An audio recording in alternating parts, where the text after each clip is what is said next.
রাজনীতিতে মিশে আছে গল্প, উপন্যাস, প্রামাণ্য চলচ্চিত্র, তার থেকে বাইরে নয় তৃণমূল মানুষেও। সুপ্রিয় দর্শক, তৃণমূলের রাজনীতি একটা নতুন পর্বে আপনাদের সকলকে স্বাগতম জানাচ্ছি। আমি শফি আলম। আজকে আপনাদের সামনে এমন একজন মানুষকে উপস্থাপন করব, যিনি ছাত্রজীবন থেকে ছাত্র রাজনীতির সাথে সম্পৃক্ত, পাশাপাশি গত ইউপি পরিষদ নির্বাচনে ভোগডাঙ্গা ইউনিয়ন পরিষদের ওয়ার্ড সদস্য পদে নির্বাচন করে এলাকায় ব্যাপক সাড়া ফেলেছিলেন। কথা বলবো মাওলানা রফিকুল ইসলাম ভাইয়ের সাথে। জানবো তৃণমূল পর্যায়ে রাজনীতি, আপনাদেরকেও জানাবো, সাথেই থাকুন। ভাইয়া, কেমন আছেন আপনি? আর তৃণমূল রাজনীতির এই শোটাতে এসে আপনার কেমন লাগতেছে? জি আলহামদুলিল্লাহ, আমি ভালো আছি। আল্লাহ তালা সকল দিক থেকে সুস্থ রেখেছেন। আসলেই আমরা যে তৃণমূল পর্যায়ে রাজনীতি করছি, জি আলহামদুলিল্লাহ, শুকরিয়া আল্লাহর কাছে অনেক অনেক ধন্যবাদ। আমি যদি একটু শুরু থেকেই বলতে চাই, তাহলে আপনি ছাত্র রাজনীতির সাথে সম্পৃক্ত ছিলেন সিরিয়াসভাবেই। তো কোন ধরনের ছাত্র রাজনীতিতে সম্পৃক্ত ছিলেন? আসলেই ছাত্র রাজনীতি তো অনেকগুলো আছে দেশের মধ্যে, নিয়মতান্ত্রিক এবং গণতান্ত্রিক দুটো দিক থেকেই আছে। আমরা ইসলামিক দল করতাম, ইসলামিক ছাত্র সংগঠন, সেটা হচ্ছে বাংলাদেশ ইসলামী ছাত্র শিবির। অষ্টম শ্রেণীতেই এই ছাত্র সংগঠনে সমর্থক হই।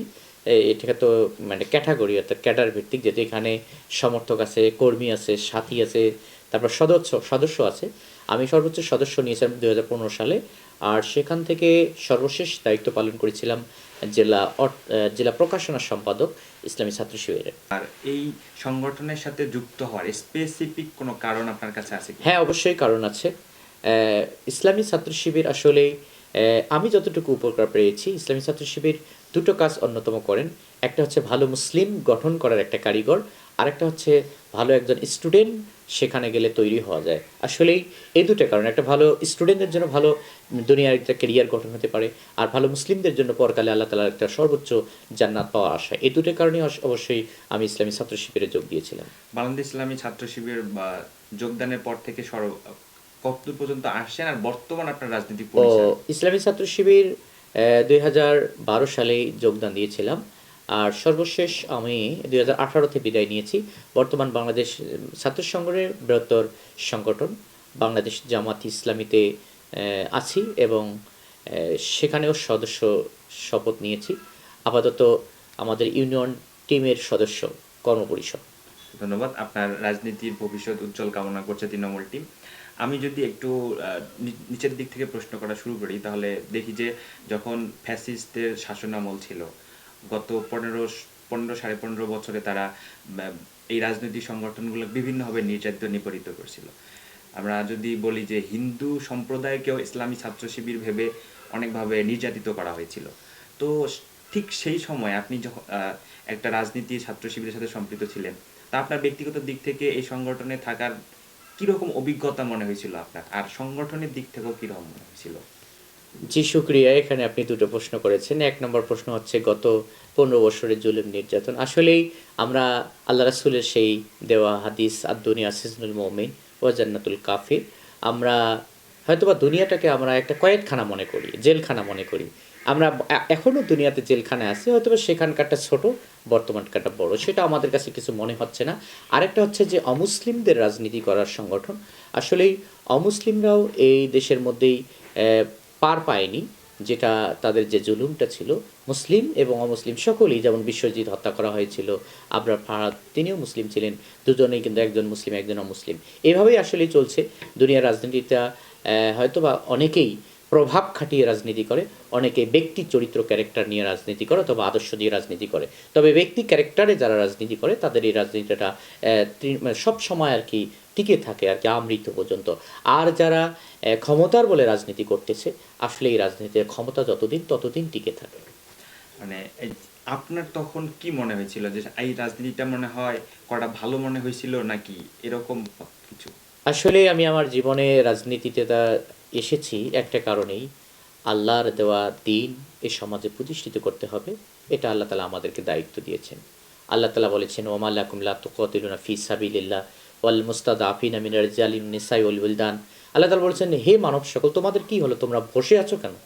দেখো না সমাজে অসহায় নারী, পুরুষ, শিশু, দুর্বল, অসহায়রা তারা আর্তনাদ করে বলছে, আল্লাহ আমাদেরকে এখান থেকে বাহির করে নাও, এই জনপদ থেকে বাহির করে নাও, কেননা এই জনপদের অধিবাসীরা আমাদের উপর জুলুম করছে। অবশ্যই আবরার ফাহাদকে যখন হত্যা করে তিনি আর্তনাদের ভাষায় বলেছিলেন যে আল্লাহ আমাদেরকে এই জনপদ থেকে বাহির করে নাও ওয়া জাআল্লানা মিন লাদুনকা ওয়ালিয়্যাম ওয়া জাআল্লানা মিন লাদুনকা নাসীরা, হয় তোমার পক্ষ থেকে একজন অভিভাবক আমাদের মাঝে প্রেরণ করে দাও, নতুবা আমাদেরকে এই সমাজ থেকে বাহির করে নাও। আমরা একটা সুন্দর একটা সমাজ চাই, যে সমাজের মধ্যে হানাহানি, হত্যা, খুন, ধর্ষণ, ছিনতাই, রাহাজানি কিছুই থাকবে না। যেভাবে আল্লাহ রাসূল দ্বীনের একটা সমাজ গঠন করেছিলেন, সেরকম একটা সমাজ প্রতিষ্ঠার জন্য আমরা ইসলামী রাজনীতি করতেছি।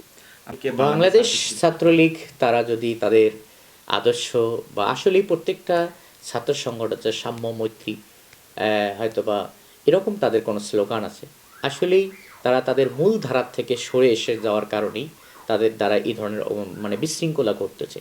আসলেই তারা যদি তাদের প্রত্যেকটা ছাত্র সংগঠনের নেতারা তো তাদেরকে উচ্ছৃঙ্খল হওয়ার উৎসাহ দেয় না, তাদেরকে বলে যে আপনারা সুশৃঙ্খল হন, ভালো হন, কিন্তু অনেকেই দেখা যাচ্ছে যে এখানে তাদের উচ্ছৃঙ্খলাটার বেশি প্রাধান্যতা পাওয়ার কারণে এরকম বিশৃঙ্খলাগুলো ঘটেছে।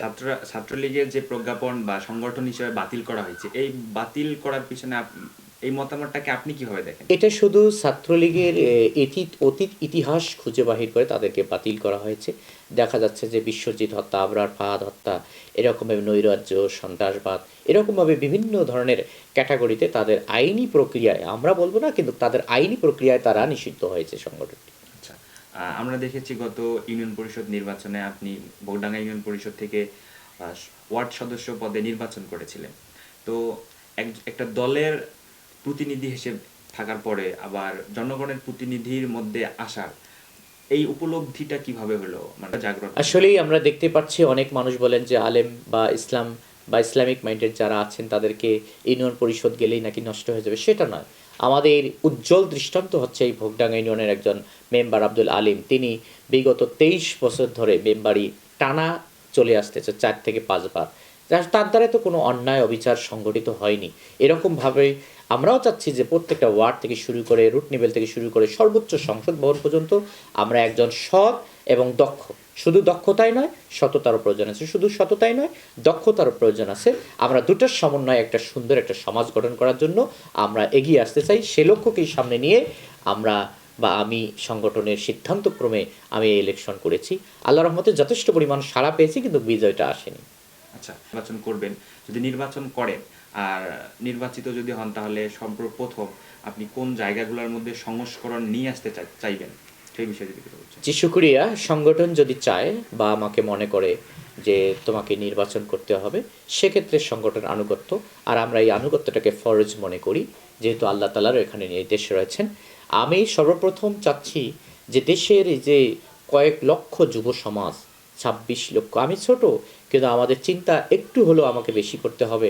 সর্বপ্রথম যুবকদেরকে যে কোনো মূল্যে হোক কর্মসংস্থানের হয়তোবা একটা কর্মসংস্থান তৈরি করা বা এরকম প্রচেষ্টা চালানো, বিভিন্ন টেকনিক্যালি সেবা, যেমন কুড়িগ্রাম জেলায় বিভিন্ন ট্রেনিং দেওয়া হচ্ছে যুবকদেরকে নিয়ে, এরকম তাদেরকে উদ্বুদ্ধ করা যাতে করে যুবকরা তাদের কর্মসংস্থানে ফিরে যায় এরকম। আর 2 নম্বর হচ্ছে সমাজের অসহায় দরিদ্র নারী শিশু পুরুষ যারা বলছে রব্বানা আখরিজনা মিন হাযিহিল ক্বরিয়াতিজ জালিমি আহলুহা, যারা আর্তনাদের ভাষায় চিৎকার করে বলছে, কিন্তু আমরা তাদেরকে বেছে বেছে যারা হকদার, যে হক তাদেরকে পৌঁছাচ্ছে না, এরকম আমরা হকদারের হক পৌঁছে দেওয়ার একটা সিস্টেম আমি প্রথমে চালু করতে যাচ্ছি। আপনাকে আমাদের এই শোতে, তৃণমূলের রাজনীতির শোতে ভাইকে পেয়ে আমরা সত্যি আনন্দিত। আর ভাইকে তৃণমূলের টিম থেকে কৃতজ্ঞতা প্রকাশ করছি তার গুরুত্বপূর্ণ সময় থেকে আমাদেরকে সময় দেওয়ার জন্য। সুপ্রিয় দর্শক, আপনারা এতক্ষণ দেখলেন তৃণমূলের রাজনীতির একটা পর্ব, যেখানে আমরা গেস্ট হিসাবে রাখছিলাম মাওলানা রফিকুল ইসলামকে। তিনি অত্যন্ত সুন্দরভাবে তৃণমূল পর্যায়ে রাজনীতির অবস্থা বর্ণনা করলেন। আমরা প্রতি শুক্রবার রাত 8টায় তৃণমূল পর্যায়ের নেতাকর্মীদের এই অব্যক্ত কথাগুলো শোনার জন্য আসব। তো আজকে এই পর্যন্ত বিদায় নিচ্ছি। ভালো থাকবেন, সুস্থ থাকবেন, দেখা হবে নতুন আরও একটা পর্বে। ধন্যবাদ সবাইকে।